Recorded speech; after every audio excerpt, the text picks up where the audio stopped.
মানুষ নিজের দরকারে আমায় কাছে টানে আর আমি সেটাকেই ভালোবাসা ভেবে নিই।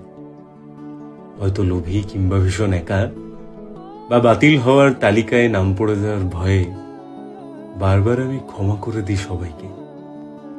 অনেকবার আঘাত করার পরে সবাই সব দোষ আমার মাথাতেই চাপিয়ে দেয়।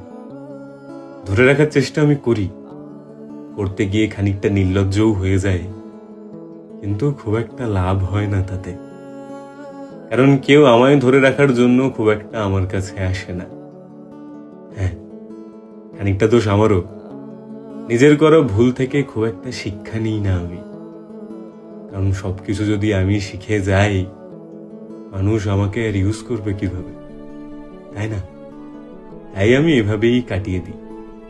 যে যখন খুশি আসে আমার পাশে থাকে, নিজের কাজ করে, আমায় ছুঁড়ে ফেলে দেয়, আমি তারই মাঝে মানিয়ে নিয়েছি, গুছিয়ে নিয়েছি, অভ্যেস হয়ে